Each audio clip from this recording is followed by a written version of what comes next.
Greetings and salutations, everybody. Welcome to video number 3 in my series. For those who are new, I like to make these videos about things that I enjoy and want to share, usually about film, and lately I've been doing a lot more horror and 80s throwbacks as well. But anyways, if you enjoy what you see here, please consider subscribing and hitting that little bell icon to get notifications for when I put up new content, which is once or twice a week. However, this week might be a little bit different, as you may have seen on the news. There is a big hurricane headed to Florida. It's supposed to be skirting up the coast. It's another day or two out, but it's definitely throwing the week off a bit. But I want to get this quick one up for the next video in my series. As I've said before earlier in this, this is video number 3, so I'm going to link to parts 1 and 2 in the description and possibly on the end screen as well, because I'm doing the same thing that I did with the Friday the 13th film franchise, which is another one that I'd seen all of previously, but many of the entries I hadn't seen in several years, so I wanted to revisit them. That's what I'm doing here now with the Nightmare on Elm Street franchise. So now I'm back to the third one in the series. We are on Nightmare on Elm Street Part 3, Dream Warriors from 1987. Now this one was always one of my favorites, if not my favorite. If I took out the nostalgia side from the first one, where we are first getting our introduction to Freddy Krueger and Nancy and everybody involved, I would probably put this one on top. But anyways, this one, of course, is fresh off the heels of Part 2, Freddy's Revenge. New Line seemed to have quickly gotten the ball rolling to kind of keep churning these ones out. And it feels like this time they kind of look back on what they did with the first two, what had worked well in those first two, and some aspects of Part 2 that maybe didn't really work out that well, weren't that well received. And then it seemed like they just put a lot more effort into this one. They kind of took their time hammering out the script, really deciding what story they're going to put together. And I really feel that they truly produced an entry in the series which, holds up to everything that I would ever want out of it, even after all these years. So, the basic synopsis for this one is as follows.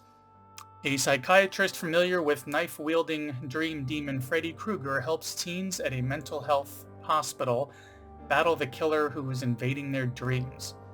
So yeah, as a trailer also tips you off, Nancy from the first film kind of comes back into this one helping this group of kids, these kids that are connected to Elm Street in some way.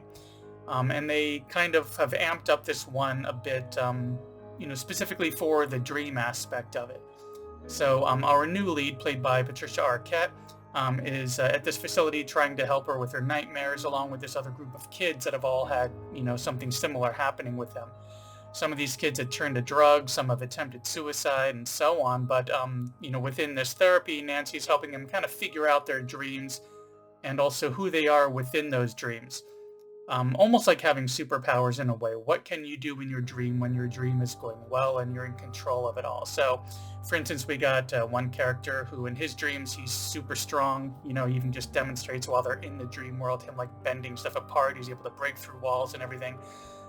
We have another one who is confined to a wheelchair because of a suicide attempt when he, tried to leap off of a building.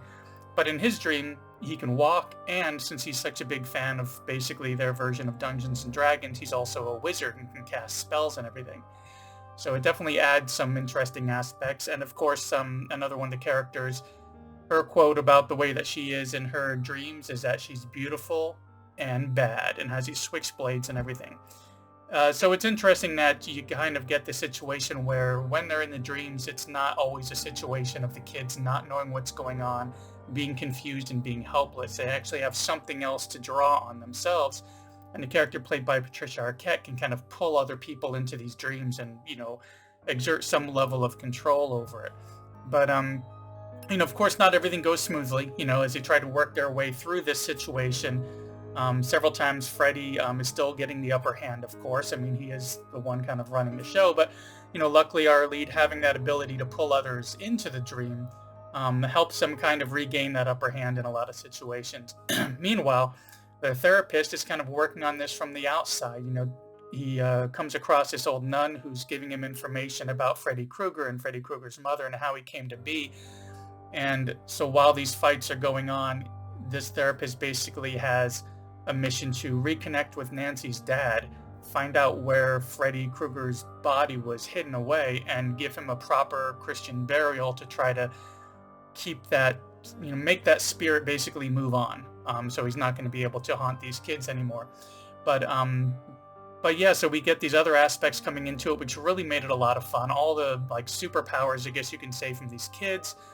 All the characters were written well, where they didn't like overflow with things, because of course they're going to have to start killing off some of these characters along the way. But they made, you know, every one of them an individual, and we get some really good performances, including one of a much younger Lawrence Fishburne, and I think in the credits it says Larry Fishburne. So we get a little bit of that little Matrix throwback there, as I'm just thinking of him as Morpheus the entire time.